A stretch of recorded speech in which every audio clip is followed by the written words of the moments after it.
सोनाली एक चुलबुली और उत्साही लड़की अपने दोस्तों के साथ स्कूल की छुट्टी के दिन अपने घर पर पार्टी कर रही थी।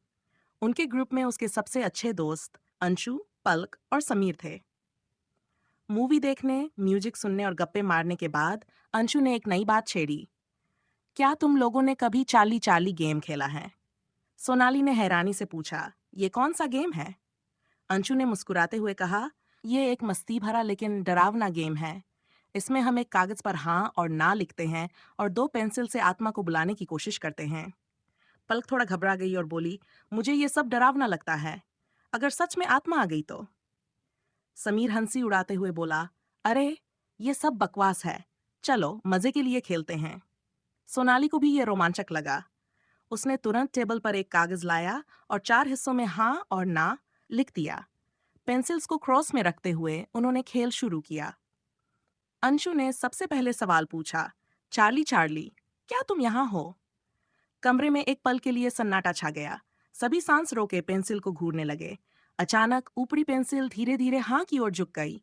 पलक ने कांपते हुए कहा, ये पक्का हवा है। चलो बंद करो ये सब। लेकिन सोनाली अब उत्सुक हो गई थी। उसने अगला सवाल पूछा, चार्ली, क्या तुम हमारे साथ खेलना चाहते हो? इस बार पेंसिल ने तुरंत हाँ की तरफ झुककर सबको और डरा दिया। तभी घर की लाइट्स अचानक चमकने लगीं। समीर हंसते हुए बोला, सोनाली, तुम्हारे घर की वायरिंग खराब है। लेकिन सोनाली को कुछ अजीब लगा। उसने खिड़की की तरफ देखा, जहां पर्दे बिना हवा के ही हिल रहे थे। अंशु ने हिम्मत करके पूछा, चार्ली, क्या तुम हमसे नाराज हो? पेंसिल ने ना, पर जाकर रुकने के बजाय टेबल से नीचे गिर गई। पलक चीख पड़ी और कमरे से बाहर भागने की कोशिश करने लगी, लेकिन दरवाजा अंदर से बंद हो चुका था। समीर ने चिल्लाकर कहा, अरे ये सब बकवास है, मैं दरवाजा खोलता हूँ। जैसे ही समीर ने दरवाजे के पास कदम रखा, दीवार पर टंगी घड़ी जोर से गिर पड़ी और उसकी आवाज ने सबके दिल दहला दिए। सोनाली ने डरते हुए कहा, ये सब क्या हो रहा है?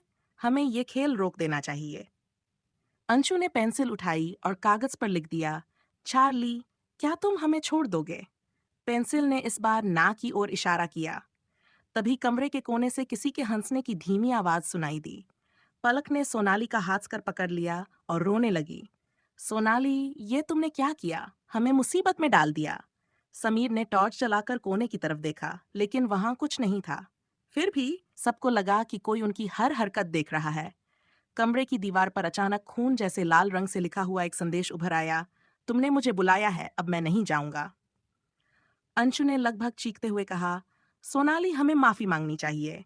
सोनाली ने कांपते हुए पेंसिल उठाई और बोली, चार्ली, क्या हमसे कोई गलती हुई है? पेंसिल हाँ पर झुक गई। समीर ने कहा, सोनाली, कहो कि हम इस खेल को रोक रहे हैं और दोबारा नहीं खेलेंगे।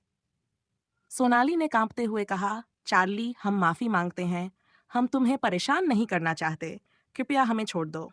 कुछ पल के लिए सब कुछ शांत हो गया। फिर दरवाजा अपने आप खुल गया और बाहर से ठंडी हवा का झोंका अंदर आया। सभी तेजी से कमरे से बाहर भागे और कभी पीछे मुड़कर नहीं देखा। अगले दिन सोनाली ने वह कागज और पेंसिल जला दिए। उसने कसम खाई कि वह कभी भी चार्ली चार्ली जैसे खेल नहीं खेलेगी। लेकिन अब भी जब वह रात में अपने कमरे में अकेली होती है, तो उसे ऐसा लगता है जैसे कोई उसे देख रहा हो। और कभी-कभी खिड़की के बाहर से धीमी हंसी की आवाज सुनाई देती है।